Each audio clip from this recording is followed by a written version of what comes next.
We all know we're supposed to save money, right? It's the responsible thing to do. And it is. But have you ever had that feeling, that nagging thought that no matter how much you put away, it's just never going to be enough? Well, that's exactly what we're going to dig into. So why does it feel that way? It's the big question, isn't it?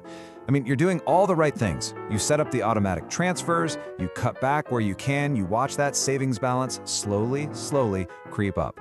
But instead of feeling secure, you just feel kind of anxious, like you're one flat tire away from it all going to zero. So what's really going on? Well, it all starts with what saving actually does to our brains. And that leads us to our first big idea, the comfort trap. The whole idea here is that the act of saving puts our brain into a very specific state, one that feels really good and productive, but it might actually be holding us back from what we really want. Think about it for a second. That moment you move money from your checking account into your savings, what do you feel? It's like this little sigh of relief, right? It's a signal to the survival part of your brain that says, hey, we've got a cushion, we're prepared, we are safe. And that is a really powerful and immediate feeling. But we need to be really clear about what that feeling is. It's comfort. And in this context, comfort is just stillness with reassurance. You haven't actually moved forward. You've just built a slightly stronger fort right where you're standing. It's like hitting the pause button on your life, not the play button. And this is where we have to pull apart two ideas that we often confuse, comfort and freedom. Comfort, the thing you get from saving, is all about stillness. It's a defensive position. Financial freedom, though, that isn't about standing still safely. It's about having the ability to move forward. It's about progress. These are two completely different goals. You know, this difference becomes absolutely crucial when you look at the forces working against you. Because while you're so focused on building that comfortable wall, there's a whole lot of other stuff going on in the background. This is the math that nobody really talks about when they tell you to just save more. So let's just use a simple number. Say you manage to tuck away an extra $500. There it is, sitting in your account, a nice, solid number. You feel that security, that comfort we were just talking about. But here's the thing, that money isn't just sitting there in a vacuum. Because while your $500 is just sitting there, staying $500, the world around it is constantly changing. Your rent ticks up, the price of groceries gets a little higher, and then there's the big one, inflation. This quiet, constant force that makes every single one of your dollars worth a little less than it was last year. The simple passage of time is actively working against your static pile of money. So the really critical point is this. Your savings account is an incredible tool for protecting you from sudden emergencies. A car repair, a medical bill, you name it. It's a shield. But it's not designed to protect you from the slow, steady pressure of the economic system itself. And this reality, well, it creates a really frustrating problem for anyone trying to save their way to security.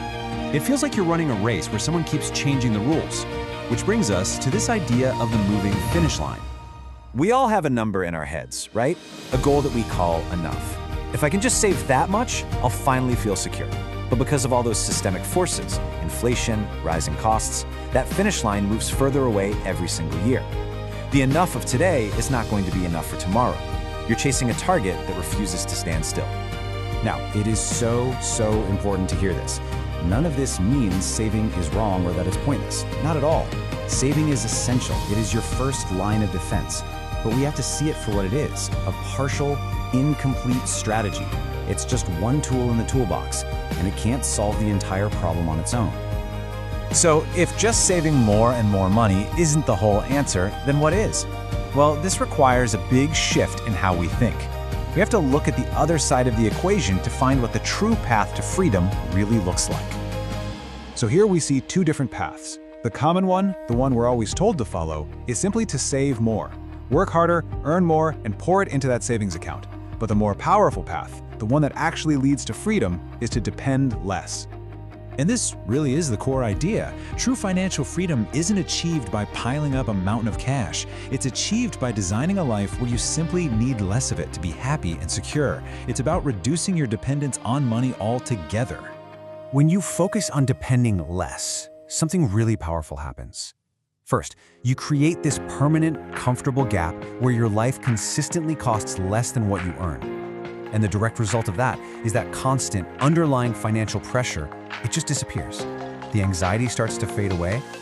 So let's end with this powerful metaphor. Saving is a shield. It's defensive. It protects you where you stand, which is incredibly important. But freedom is movement. It's having options. It's the ability to make choices about your life and your work without being trapped by financial need. A shield is heavy. Movement is light.